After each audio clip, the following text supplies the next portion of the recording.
CAG की बात करते हैं ना, कंट्रोलर एंड ऑडिटर जनरल, ठीक है।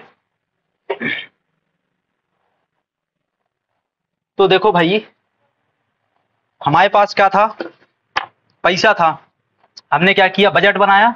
अब बजट के माध्यम से हमने पैसा क्या कर दिया, खर्च कर दिया।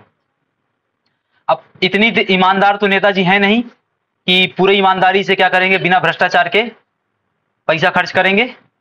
तो कुछ ना कुछ तो समस्या खड़ी होगी। अब वो जो कुछ ना कुछ समस्या खड़ी हुई होगी, संभावित समस्या, उसकी हमको क्या करनी है, पहचान करनी है।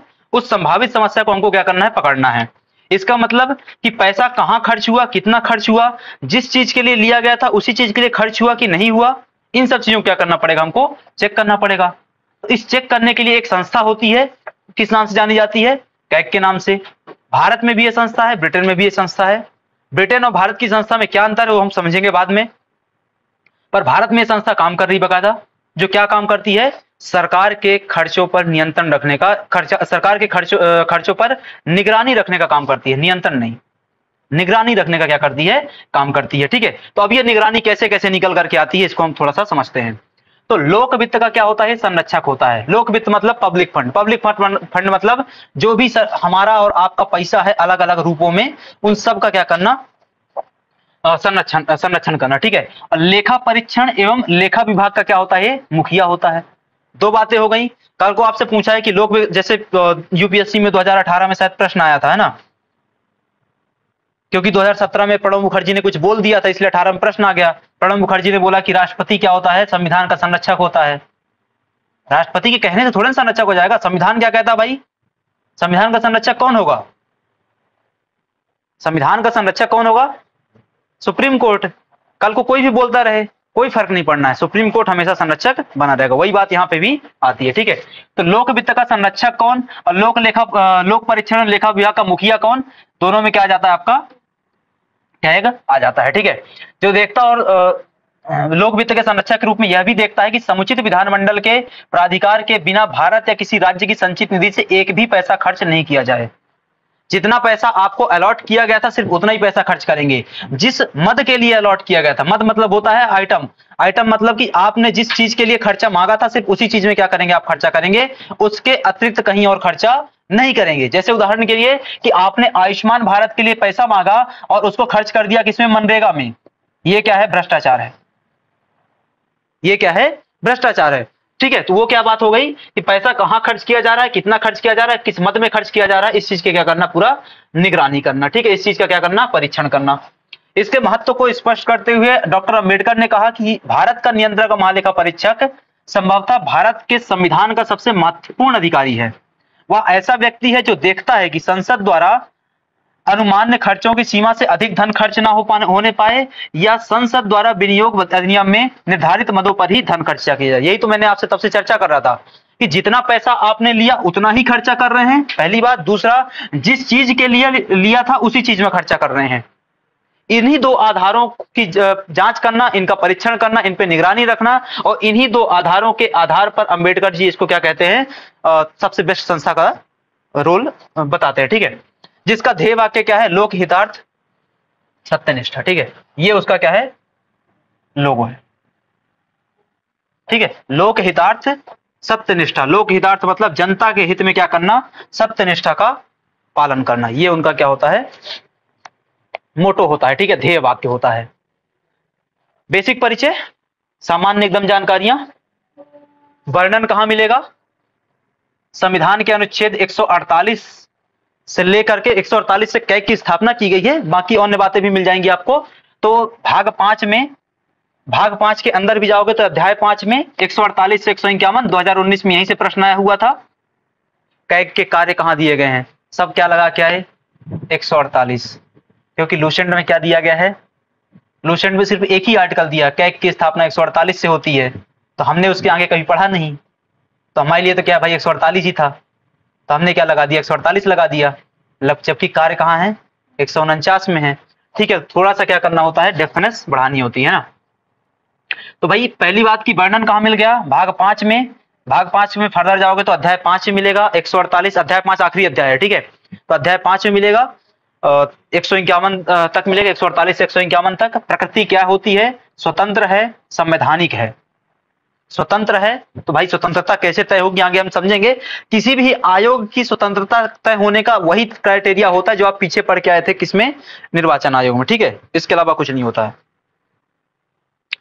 प्रमुख कार्य क्या होता है? संघ व राज्यों के वित्तीय प्रशासन की क्या करना?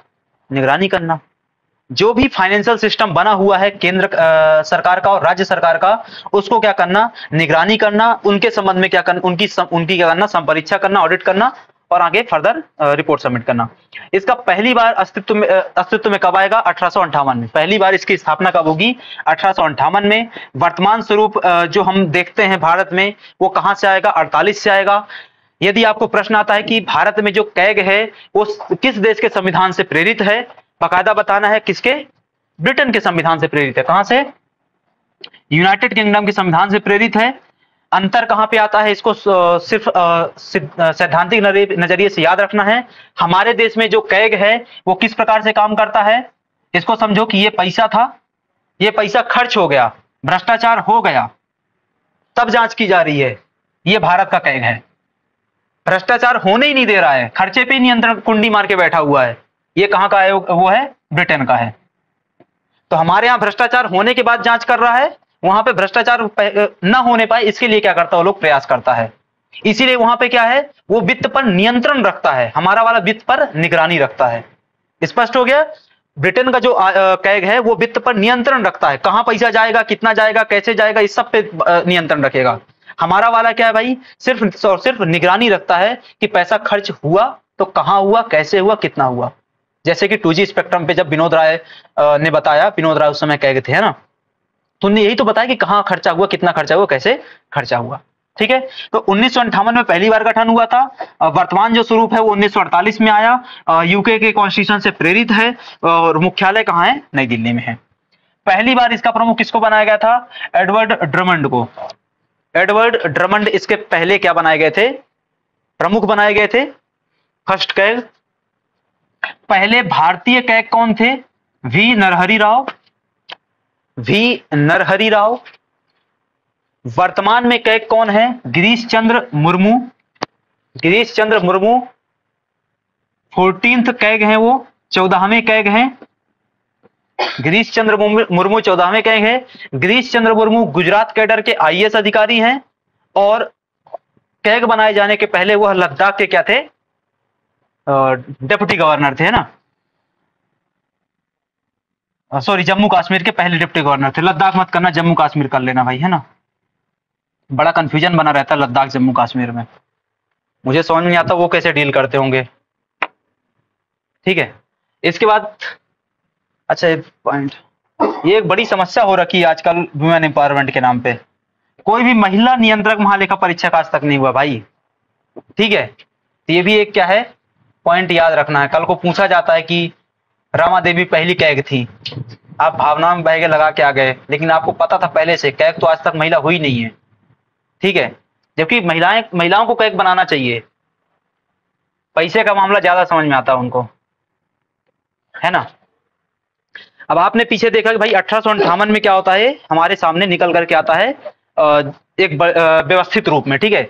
लेकिन इसके गठन की जो प्रक्रिया है वो कब से चालू हुई, कहां से चालू हुई, उसको हमको देखने की आवश्यकता है। ठीक है।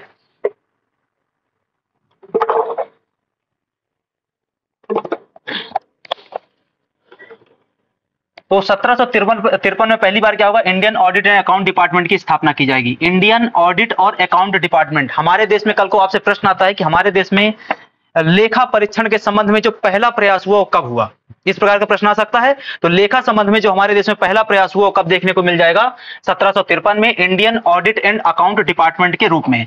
ये जो इंडियन ऑडिट और अकाउंट डिपार्टमेंट बनाया गया था ना, यही आगे चल करके क्या होता जाएगा, हमको अलग अलग रूप में मिलता जाएगा, अलग अलग नाम रखते जाएंगे उसके हम, और फाइनली क्या होगा? कैग के रूप में मिलेगा। तो 1858 में फिर आ जाएगा महालेखागार कार्यालय, जो आप पीछे पढ़ रहे थे ना कि भाई पहली बार गठन कब हुआ? 1858 में। तो जो 1858 में जब गठन किया गया था उसका नाम क्या था? महालेखागार कार्यालय। क्या नाम था? महालेखागार कार्यालय, जो कि कैनिंग ने बनाया था। अब इन सब चीजों को याद करने की आवश्यकता नहीं है भाई, 1858 आपको पता है तो कैनिंग ही होगा उस समय। तो आखिरी भारत का गवर्नर जनरल कौन? कैनिंग। पहला वायसराय कौन? कैनिंग। ठीक है। तो कैनिंग ने के जमाने में क्या हो गया, पहली बार इसका महालेखागार कार्यालय का गठन कर दिया गया। 1860 में सर एडवर्ड ड्रमंड, पीछे पढ़ के है ना आप, 1860 में पहली बार सर एडवर्ड ड्रमंड को क्या बनाया जाएगा, ऑडिटर बनाया जाएगा, तो वो भी हमारे लिए काम का हो गया। 1866 में इस पद का नाम बदल दिया जाएगा, किस पद का नाम बदल दिया जाएगा, महालेखागार कार्यालय आदि आदि का जो पद था उसका नाम बदल दिया जाएगा और क्या किया जाएगा, नियंत्रक महालेखा परीक्षक, नियंत्रक महालेखा परीक्षक नाम कर दिया जाएगा। मतलब धीरे धीरे स्टेप वाइज क्या होगा, आपको एक कैग के रूप में मिलेगा, ठीक है। नियंत्रक महालेखा परीक्षक हो गया, तथा 1884 में भारत का नियंत्रक महालेखा परीक्षक कह दिया जाएगा, भारत का नियंत्रक महालेखा परीक्षक। तो आज की तारीख में आप किस नाम से जानते हैं, भारत का नियंत्रक महालेखा परीक्षक के नाम से। तो ये नाम तो पहली बार कब निकल के आ गया था, 1884 में ही निकल करके आ गया था, ठीक है। इसके बाद क्या होगा, 1919 के भारत शासन अधिनियम के तहत महालेखा परीक्षक को सरकारी नियंत्रण से मुक्त कर दिया गया। भाई आपने पीछे देखा कि जो हमारा वर्तमान में कैग है वो स्वतंत्र निकाय है, मतलब क्या, सरकारी नियंत्रण से मुक्त है। तो सरकारी नियंत्रण तो पहली बार कब मुक्त हो गया था, 1919 में हो गया था वो, है ना। 1935 के माध्यम से हम क्या करेंगे, संघीय ढांचे में प्रांतीय लेखा परीक्षकों का प्रावधान किया जाएगा। ये जो प्रांतीय लेखा परीक्षक है ना, आज की तारीख में किस नाम से जानते हैं आप, महालेखागार कार्यालय के नाम से जानते हैं। जैसे मध्य प्रदेश में महालेखागार कार्यालय है ना, कहां पर है, मध्य प्रदेश का महालेखाकार कार्यालय कहां पर है, ग्वालियर में, है ना। कहां पर है, ग्वालियर में, उसको पढ़ेंगे। तो ये जो चीज है ना कि प्रांतीय स्तरों पे भी हमको ऑडिट करवाना है। ये कब से चालू हुई, 35 से। भारत का नियंत्रक महालेखा परीक्षक पद कब आया, 1884 में। उसको सरकारी नियंत्रण से कब मुक्त किया गया, आपका 1919 के अधिनियम से। इसका पहला अध्यक्ष 1860 में किसको बनाया गया था, एडवर्ड ड्रमंड को बनाया गया था। पहली बार ये अस्तित्व में कब आएगा, 1858 में वर्तमान स्वरूप में। लेकिन पहली बार इसका गठन कब हुआ था, 1753 में, Indian audit and account department के, ठीक है। ये कुछ और टाइमलाइन समय रेखा दी हुई है। इस समय रेखा को हम दोबारा पढ़ेंगे कब, अभी जब इसको डिटेल में पढ़ेंगे, क्योंकि ये बहुत महत्वपूर्ण है ना। तो ये समय रेखा में बहुत सारी बातें लिखी हुई हैं। 36 में कुछ हो रहा था, 48 में सीएजी की स्थापना कर दी जाएगी, स्वतंत्र भारत में पहली बार क्या होगी, स्थापना होगी, ठीक है। 1958 से क्या कर दिया जाएगा, जम्मू और कश्मीर को भी इसमें शामिल कर लिया जाएगा। बड़ी समस्या होती थी, आज की तारीख में ये सब समस्या खत्म हो गई, अच्छा वो खत्म कर दिए, ठीक है। नहीं समझ में नहीं आता था कौन सा लागू होगा जम्मू कश्मीर में, कौन सा नहीं होगा, ठीक है। आज की तारीख में क्या है, सब लागू होगा, ठीक है। 1968 में क्या किया जाएगा, लेखा बोर्ड की स्थापना की जाएगी, ठीक है। ऑडिट बोर्ड की क्या की जाएगी, स्थापना की जाएगी। एक अध्यक्ष 3 सदस्य जो कैग द्वारा नियुक्त किए जाते थे, इसकी चर्चा हम आगे करेंगे लेखा बोर्ड की, ठीक है। तो लेखा बोर्ड को हमने पहली बार कब गठित किया, 1968 में। इनका काम क्या होता है, सिंपल सा, ऑडिट रिपोर्ट तैयार करना। और इसकी नियुक्ति कौन करता है, कैग करता है। नियुक्ति इस बोर्ड के तहत कितने लोग करता है, तो एक अध्यक्ष और 3 सदस्य।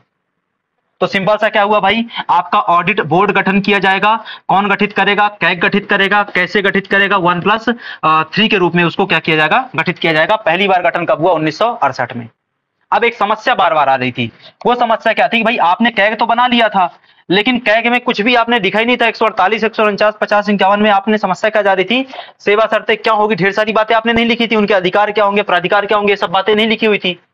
तो इन सब बातों को हमको क्या करना था, तय करना था। उसके लिए हमको क्या करना पड़ा, 1971 में कानून लाना पड़ा। तो नियंत्रक या महालेखा परीक्षक अधिनियम 1971 हम लेकर के आते हैं। क्यों लेकर के आए, क्योंकि संविधान बहुत ज्यादा मूक था, बहुत ज्यादा स्पष्ट रूप से बात नहीं कर रहा था कि कैग के क्या सेवा शर्तें होंगी। तो इसके लिए हमको क्या करना था, सेवा शर्तों को तय करना था। तो हमने क्या किया, 1971 में अधिनियम लेकर के आए। उस 1971 के अधिनियम ने क्या किया, कैग को केंद्र और राज्य सरकारों के लिए लेखांकन और लेखा परीक्षा दोनों की जिम्मेदारी दे दी। लेखांकन और लेखा परीक्षा दोनों की जिम्मेदारी हमने 1971 के अधिनियम के माध्यम से दे दी। लेकिन फिर हमको समस्या आ रही थी। इस समस्या का समाधान हमने कैसे किया, तो कैग के अतिरिक्त एक नई बॉडी बना ली हमने।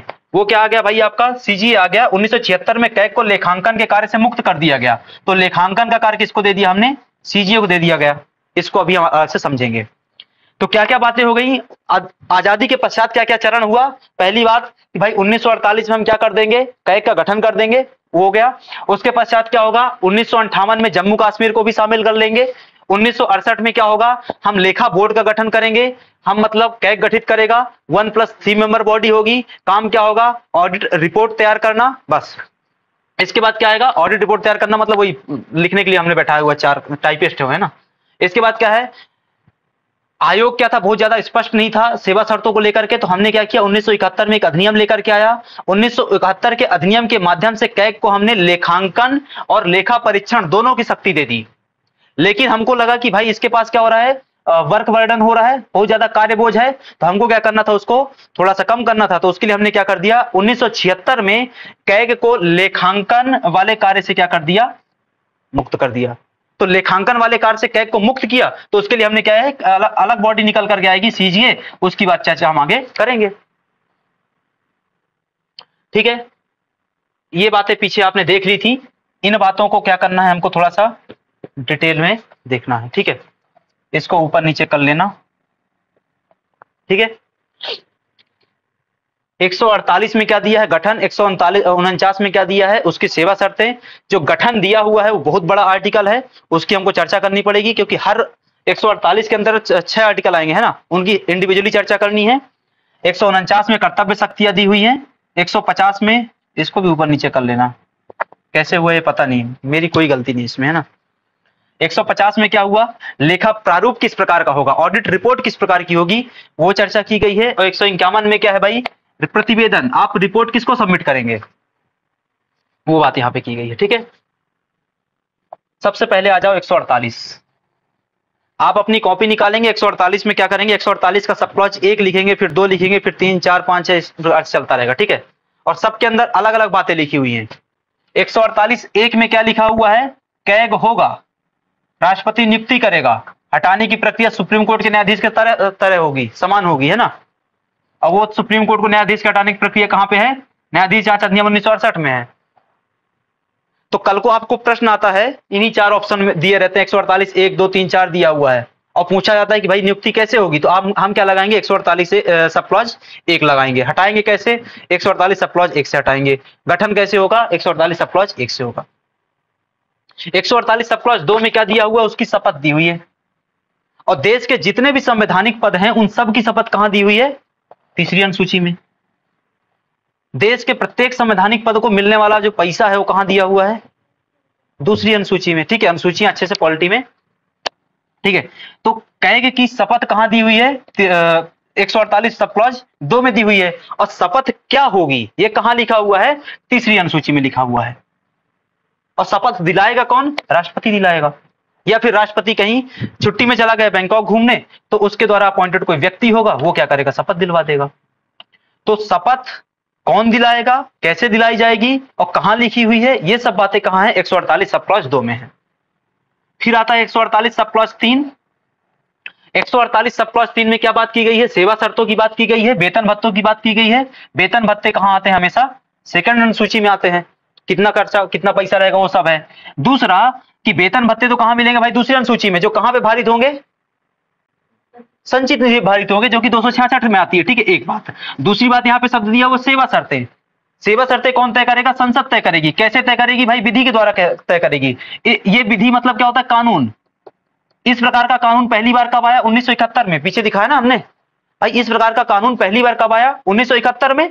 और इस प्रकार के कानून में पहली बार संशोधन कब हुआ, 1976 में, जब उसके लेखांकन और लेखा संबंधी कार्य को क्या कर दिया गया, अलग अलग कर दिया गया। ठीक है, तो विधि में क्या प्रावधान है, सेवा शर्तों को लेकर के इस कानून में क्या क्या प्रावधान है। कल को आपसे प्रश्न आता है कि भाई इसके तहत क्या क्या प्रावधान किया गया। ठीक है, मतलब 148(3) में ये सब बातें नहीं लिखी हुई हैं। ये सब बातें कहां लिखी हुई हैं, कल को आपसे प्रश्न आता है कि कैग का कार्यकाल 665 का होगा, ये संविधान में लिखा है क्या, वो कहां लिखा है, इस कानून में लिखा हुआ है। इस आर्टिकल में सिंपल से क्या लिखा है, सेवा शर्तें तय कर लो यार अपना कानून बना के। कानून बना के हमने क्या तय कर दिया, 665 का तय कर दिया। त्याग पत्र किसको जाएगा, राष्ट्रपति को जाएगा। वेतन कैसा होगा, सुप्रीम कोर्ट के जज के समान होगा। सब पैसा कहां पे, वेतन भत्ते पेंशन आदि कहां पे भारित होंगे, संचित निधि भारित होंगे। इस बात को अब अच्छे से ध्यान रखो भाई। इनका वेतन भत्ता कैसा होगा, जज के समान, जज साहब के समान होगा। और कहां से भारित होगा, संचित निधि से भारित होगा। और इनका वेतन संचित निधि से आएगा, ये बात कहां लिखी हुई है, 148(6) में। ये देखो यहां पे लिखा हुआ है 148(6) क्या बोलता है, कैग तथा उसके कर्मचारियों के वेतन भत्ते पेंशन तथा प्रशासनिक व्यय भारत सरकार की संचित निधि पर भारित होंगे। ठीक है, तो क्या बात स्पष्ट होगी भाई। कि कैग की जो वो है वेतन भत्ते आदि आदि बातें हैं वो सब कहां पे भारित होगा, संचित निधि पे। ये कहां लिखा हुआ है, 148(6) में लिखा हुआ है। अन्य सेवा शर्तें किसके समान होगी, आईएएस सचिव स्तर के समतुल्य मानी जाएंगे। ठीक है, तो वेतन भत्तों आदि संबंधी सेवा शर्तें किसके समान है, जज साहब के समान। बाकी सेवा शर्तें किसके समान रहेंगी, एक सचिव स्तर के अधिकारी के समान मानी जाएंगी। तो 148(3) में क्या बातें आई, दो बातें, वेतन भत्ते सेवा शर्तें। वेतन भत्ते कैसा होगा भाई, दूसरी अनुसूची के अनुसार होगा, जज साहब के समान निकल करके आ जाएगा। सेवा शर्तें कैसी होंगी, जो 71 के अधिनियम से तय की गई हैं। 71 के अधिनियम से क्या तय किया गया है वो आपने देख लिया। ठीक, फिर आता है 148(4). अच्छा, एक कैग की योग्यता लिखी हुई है। अगेन ये सब पॉइंट कहीं कहीं भी संविधान में नहीं है। ठीक है, इस बात को अच्छे से दिमाग में अच्छे से बैठा करके रखना। यहाँ जितनी भी बातें लिखी हुई हैं ये कोई भी संविधान में नहीं है, इधर की बातें कोई संविधान में नहीं, ये सब किसमें है, 1971 के अधिनियम में है। क्या योग्यता होती है, भारत का नागरिक हो, 10 वर्ष का अनुभव हो, बस हो गया। ऐसे इसके अलावा कोई अलग से स्पेसिफिक योग्यता नहीं बताई गई है। पद विमुक्ति कैसे होगी, उसी प्रक्रिया उन्हीं आधारों पर हटाया जा सकता है जैसे सुप्रीम कोर्ट के न्यायाधीश को हटाते हैं। पीछे तो हमने इसको पढ़ लिया था भाई। अब आते हैं 148(4). 148(4) में क्या लिखा हुआ है, सेवानिवृत्ति के बाद अन्यत्र पद धारण पर प्रतिबंध है। कई नौकरी आप नहीं कर सकते हैं। लेकिन यहां हमारे पास अपवाद निकल करके आते हैं। दो लोग अपवाद आज तक हुए हैं, कौन कौन हुए अपवाद, ए.के. चंद्रा हुए हैं, विनोद राय हुए हैं। ए.के. चंद्रा को वित्त आयोग का अध्यक्ष बना दिया था कांग्रेस सरकार ने, और विनोद राय को भाजपा सरकार ने क्या बना दिया था, बैंक बोर्ड ब्यूरो का अध्यक्ष बना दिया था। विनोद राय को तो वो भी बनाया गया था, बीसीसीआई की नैतिक समिति का मोरल कमेटी करके एक संस्था बनाई गई, कमेटी बनाई गई थी, उसका भी अध्यक्ष बना दिया गया था। तो अन्यत्र नियुक्ति नहीं होगी, आप फर्दर वो नियोजन में संलग्न नहीं हो सकते हैं। ये बात स्पष्ट है। कहां से स्पष्ट है, 148(4) से। लेकिन दो अपवाद है हमारे पास, ए.के. चंद्रा, विनोद राय। ए.के. चंद्रा वित्त आयोग के अध्यक्ष बनते हैं और Vinod Rai bank board bureau के अध्यक्ष बनाए जाते हैं। ठीक है, इसके बाद आता है 148(5). 148(5) में क्या बात की गई है, सेवा शर्तों की। परामर्श के पश्चात, कैग से परामर्श के पश्चात राष्ट्रपति द्वारा नियमों में विहित की जाएंगी। किनके लिए, जो वहां पे कर्मचारी काम करते हैं उन सबको लेकर के कुछ सेवा शर्तें तो होंगी ना, वो कैसे तय होंगी, राष्ट्रपति तय करेगा। कैसे तय करेगा, कैग की सलाह पर तय करेगा। और ये 148(6) तो हमने पीछे चर्चा कर ली। 148(6) का संबंध किससे है, 148(3) से है। 148(3) में लिखा हुआ है कि वेतन भत्ते कहां पे भारित होंगे, संचित निधि भारित होंगे। यही तो बात यहाँ पे 148(6) में लिखी हुई है। ठीक है, फिर आता है 149, कार्य शक्ति आदि आदि की बातें। अब कार्य शक्ति क्या होती है वो हम उसमें हमको पढ़ने की आवश्यकता नहीं है, वो मेंस का पोर्शन है, उसका प्री से कोई संबंध नहीं है। ठीक है, बाकी कार्य शक्ति इतनी देर से हम जो चर्चा कर रहे हैं उसमें समझ में तो आई गया ना भाई, क्या रहा है, पैसा बचा रहा है आपका हमारा, है ना। गलती से उसको भी ऑफर हो गया तो फिर नहीं बचाएगा। 150 आता है अनुच्छेद। अनुच्छेद 150 में क्या बात की गई है, राष्ट्रपति को सलाह देता है कि संघ एवं राज्यों के लेखा का प्रारूप कैसा होगा, मतलब ऑडिट रिपोर्ट किस प्रकार की होंगी, इसके बारे में चर्चा की जाती है। इसके बाद सबसे महत्वपूर्ण आता है 151 आखिरी में, वो है कैग का प्रतिवेदन। भाई आपने साल भर कौन से झंडे गाड़े, इसके बारे में एक किसी को रिपोर्ट तो करना पड़ेगा ना आपको। तो इसके बारे में रिपोर्ट किसको करते हैं आप, राष्ट्रपति को। अब राष्ट्रपति को जो भी रिपोर्ट कर रहे हैं आप, वो 3 प्रकार से कर रहे होते हैं। ठीक है, एक सबसे पहले क्या आता है, 151(1) आता है। 151 तीन प्रकार की ऑडिट रिपोर्ट आती है। ठीक है, उसको हम समझेंगे। पहले पहले क्या 151(1) आता है। 151(1) में क्या लिखा गया है कि राष्ट्रपति को रिपोर्ट दे दो, और 151(2) में क्या लिखा गया है कि राज्यपाल को रिपोर्ट दे दो। भाई आपने क्या किया, केंद्र के संचित निधि का ऑडिट किया, उससे निकलने वाले पैसों का ऑडिट किया, जो भी बातें थी, है ना, तो उसकी रिपोर्ट आप इसको देंगे, राष्ट्रपति को देंगे, और राष्ट्रपति क्या करेगा, फर्दर उसको संसद के पटल पर पहुंचा देगा। एक बात। दूसरी बात क्या आ जाती है, 151(2) वाली आती है। 151(2) में क्या बात आ गई कि आपने राज्य की संचित निधि का आपने ऑडिट किया, राज्य की योजनाओं का आपने ऑडिट किया, तो उसकी रिपोर्ट किसको जाएगी, राज्यपाल को जाएगी। राज्यपाल उसको विधानमंडल के समक्ष प्रस्तुत कर देगा। अब ये जो ऑडिट रिपोर्ट आती है 3 प्रकार की होती हैं, मतलब 3 प्रकार की चीजों को डील कर रही होती है। एक विनियोग लेखों पर, दूसरा वित्त लेखा पर, तीसरा सरकारी उपक्रम। ठीक है, आपको क्या याद रखना है, कितनी प्रकार की रिपोर्ट आती हैं और कौन कौन सी रिपोर्ट आती है। ठीक है, 3 प्रकार, विनियोग लेखाओं पर, वित्त लेखाओं पर और सरकारी उपक्रमों पर ऑडिट रिपोर्ट। 3 प्रकार की रिपोर्ट्स यहाँ पे उनके द्वारा, कैग द्वारा प्रस्तुत की जाती हैं।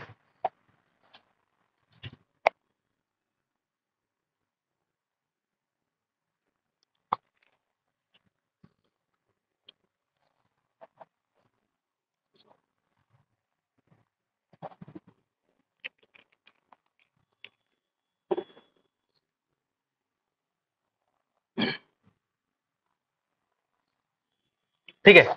अब पीछे हम बात कर रहे थे कि भाई 1976 से क्या हो गया था, जिनको जिनको थकान हो रही हो ना, अपने अपने स्तर पे 2-2 मिनट का ब्रेक ले लेना, ठीक है।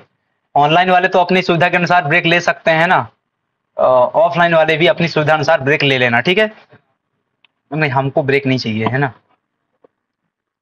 तो हाँ, हम बात कर रहे थे भाई कि 1971 में अधिनियम बनाया गया। उस 1971 के अधिनियम के पश्चात क्या किया गया, कैग को 2 कार्य सौंप दिए गए। एक कौन सा काम, लेखा का रिपोर्ट बनाने का, दूसरा कौन सा काम, लेखांकन का। लेकिन समस्या क्या जा रही थी भाई, बहुत ज्यादा बर्डन था, हमको क्या करना था, कार्यों में एक सेपरेशन लेकर के आना था। तो हमने क्या किया, 1976 में संशोधन किया। उस 1976 के संशोधन के पश्चात क्या हुआ, हमने कैग को हमने इस कार्य से मुक्त कर दिया, लेखांकन वाले कार्य से। तो लेखांकन वाला कार्य किनको चला गया, इन भाई साहब को चला गया, ठीक है। तो अब सीजीए क्या है, इसको हमको समझना है। तो सीजीए का पूरा नाम क्या है, controller general of the accounts. Controller general of the account, जिसकी स्थापना कब हुई, 1976 में। हमने पीछे देखा कि भाई 71 के अधिनियम में आज तक एक ही बार संशोधन हुआ, 76 में। वो भी काहे के लिए किया गया था, इसकी इन भाई साहब की स्थापना करने के लिए किया गया था, ठीक है। हुई थी। यह भारत सरकार के लेखा का कार्य करता है तथा वित्त मंत्रालय की विभाग के अंतर्गत कार्य करता है। इस पद का उल्लेख संविधान में नहीं, क्योंकि कानून से बनाया गया ना भाई, 71 कानून से, सीधी सी बात है।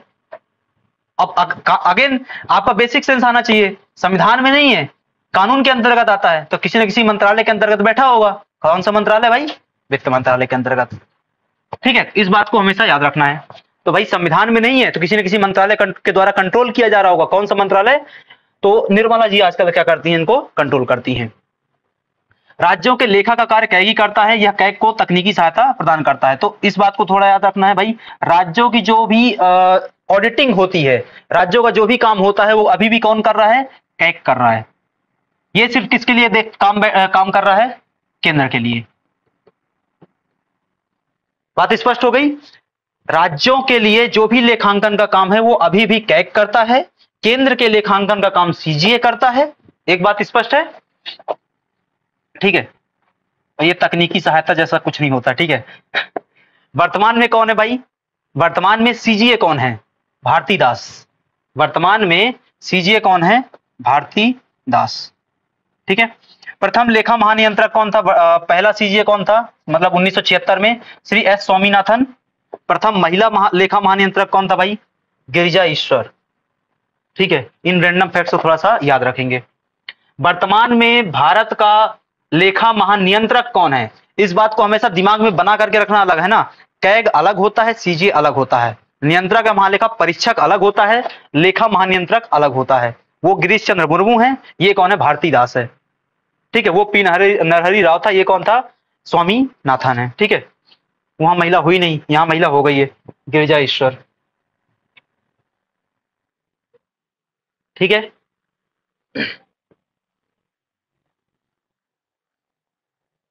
इस पोर्शन को क्या करना है, स्किप कर देना है, ठीक है।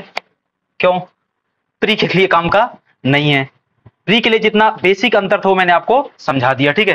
क्या है बातें भाई, सिंपल सा, क्या क्या अंतर आता है। कैग का पूरा नाम आपको पहले से पता है, controller auditor general of India, और सीजीए का पूरा नाम आपको ऑलरेडी पता है, controller general of the accounts, ठीक है। कैग क्या है, एक संवैधानिक निकाय है, ये तो पीछे आपको पहले ही पता था भाई, 148 के तहत आता है। तो सीजीए क्या है, एक वैधानिक निकाय है, 1971 के अधिनियम के तहत आता है। कैग एक स्वतंत्र संवैधानिक संस्था है, सीजीए स्वतंत्र संवैधानिक संस्था नहीं है। क्यों संस्था नहीं, संवैधानिक संस्था भाई, क्योंकि वो वित्त मंत्रालय के अधीन काम करता है, ठीक है। लिखा होगा ना इसमें कहाँ है, ये वित्त मंत्रालय के अंतर्गत काम करता है। कैग का क्षेत्र संघीय, प्रांतीय और स्थानीय स्तरों खातों को मैनेज करना होता है। सीजीए सिर्फ किसके लिए काम करता है, संघ के लिए काम करता है। ये अंतर है। क्या क्या अंतर हुआ, पहला controller and auditor general full form में अंतर आता है, इसका नाम क्या है, controller general of the accounts, ठीक है।